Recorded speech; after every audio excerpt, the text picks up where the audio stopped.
welcome you back to another week of Sunday School here at First Christian Church. And last week we learned a little bit about the destruction of Sodom and Gomorrah. And this week we are going to turn the story,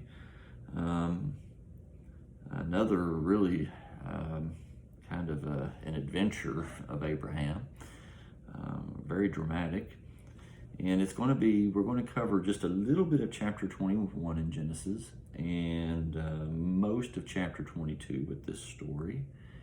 And it kind of deals with the situation that we all deal with our life in our lives, and some have already dealt with it, some will deal with it in the future, and we might deal with it more than once. Essentially, there'll be a time in your life when you are asked to do something by God that you don't necessarily want to do. And, the question is, how are you going to respond to that request when God calls you to do something that you really, really don't feel comfortable with or don't like or don't want to do at all? And that's what faced Abraham today. And essentially in Genesis 21, the good news for Abraham is the promise is finally, it comes true. God's been promising Abraham that he would have a son, and that his ancestors would be as many as the stars. And yet he hadn't had a child yet, and he was getting much, much older, and so was Sarah, his wife. And eventually, in chapter 21, we learn that Sarah does become pregnant, and she does give birth to a son. And as God had instructed, Abraham named the son Isaac. And so Sarah was very happy, and he brought laughter back into her life, and Abraham was happy. He now had an heir and someone to raise, so a lot of happiness.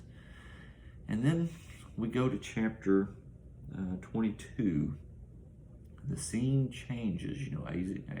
Isaac is getting a little older now. We're not sure quite how old, but he's a young boy and old enough to walk on his own and talk, those type of things.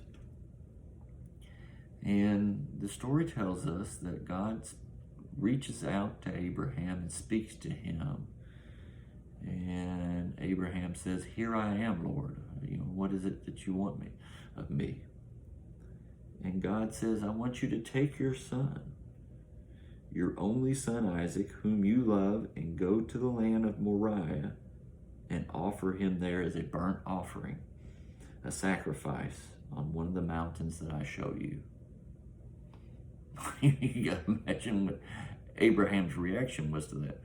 Wait a minute, God, you've been promising me this son. You said I'm going to have all these,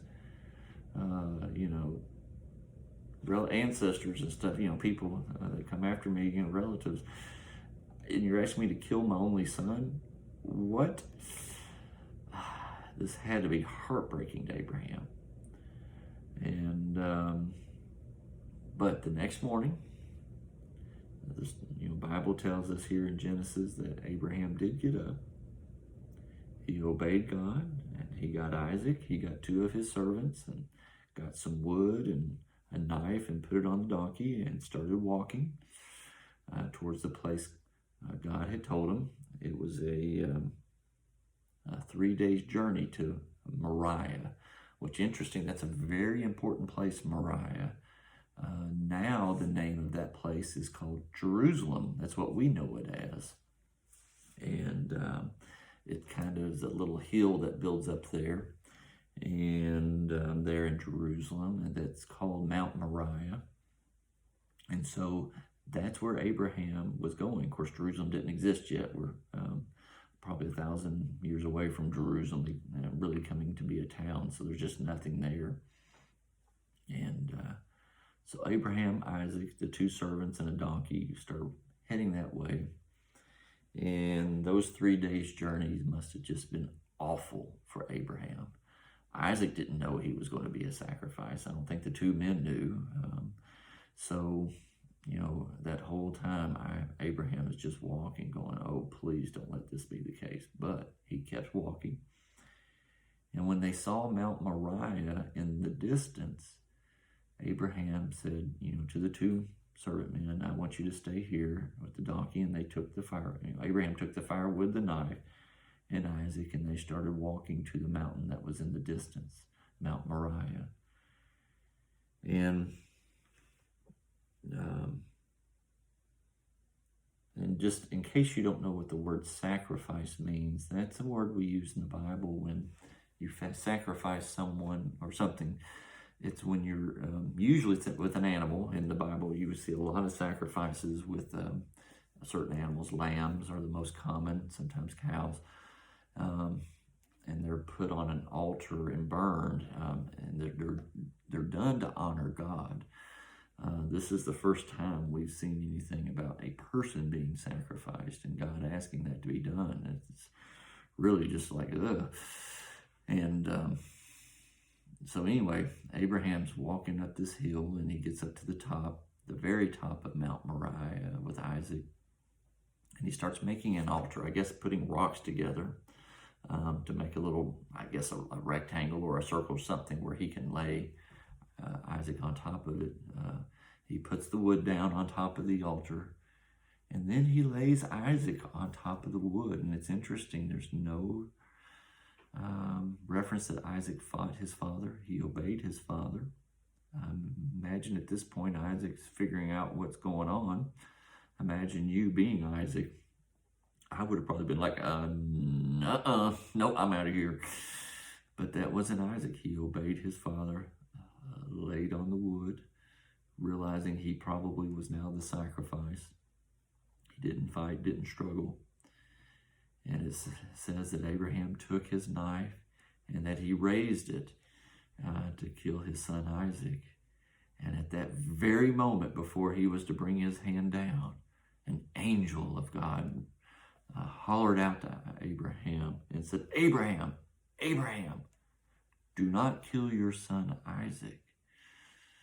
And I'm sure that had to startle Abraham, and Abraham said, okay. And I want to read you the words in Genesis chapter 22. It starts with verse 11. I want to read this to you. It's really powerful.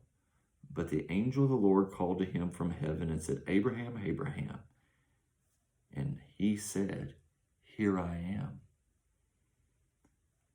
And the angel said, do not lay your hand on the boy or do anything to him, for now I know that you fear God, since you have not withheld your son, your only son, from me.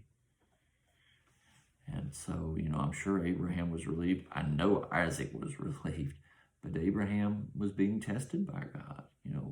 Would he follow through? Because there's been times in Abraham's life when, he didn't pass the test. He lied about his wife, not being his wife to various leaders. There's other times he didn't do things that were very nice. And yet, when it counted, though, Abraham obeyed God. And that meant a lot to God, and God rewarded him. And so at that moment, Abraham looked over, and there was a ram that was stuck in a thicket. His horns were stuck in this thicket of briars and stuff. And so Abraham went and got it and laid it on that altar, and it was actually sacrificed to God and burnt to honor God. And it was interesting because Abraham always said the whole journey that God will provide. And sure enough, God did provide to Abraham the sacrifice. And, and at that point, Abraham, noted this spot as being a very holy, sacred spot on top of Mount Moriah.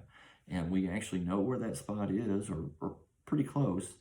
If you go on the internet and type in Dome of the Rock, it's a building. It's actually a Muslim building now, a temple, that is built over this rock where Abraham was supposedly built this altar and was going to sacrifice Isaac. So if you look at some images inside the Dome of the Rock, you'll actually see the rock where we believe Abraham and Isaac, this event actually occurred. It's the rock is undisturbed, and it's over this dome of the rock is the building that covers that rock. So it's pretty cool if you want to do that and see that. So we know where that place is now within Jerusalem. So I encourage you to look at that. It's pretty neat. You know, the story here is that, Abraham obeyed God even when he didn't want to. And ultimately he was rewarded for that. Sometimes we're asked to do things we don't want to do by our parents, our teachers, some other adults. And it's important that we follow through with that request, because ultimately they see a bigger picture. They see the reward that we will get. It may not be candy. It may not be money. The reward may be something more important, making us better understand the world, making us more sympathetic to others, helping others. And so it's important that we obey not only our parents, not only our teachers, but we also obey God when we're asked to do those things, even if it's not very fun, even if it is painful sometimes. And then through that, you will receive your reward from God. And now for our workbook, Finding Our Way Through the Bible. We are actually through the full front page of it. We've gone through the first 86 pages. We're turning now to page 87. We're flipping the book over. And on the back side, we're going to start with page 87. And we're still working a little bit on our chapters and verses. And we get to start into a little bit of the Christmas story. I want you to work from page 86 there, or 87 through 92. And see if you can find in your Bible, hopefully you have this green Bible, the Holy Bible here, or one of your own. If you don't have this particular one, any Bible will work.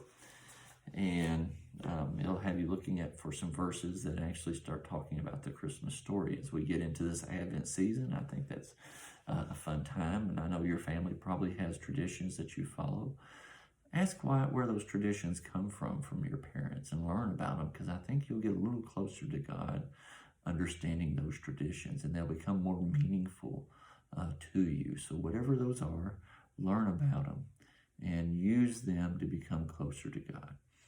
So I hope you have a wonderful week as we start this Advent season. I hope God blesses you and that you start to look forward to celebrating the birth of Jesus.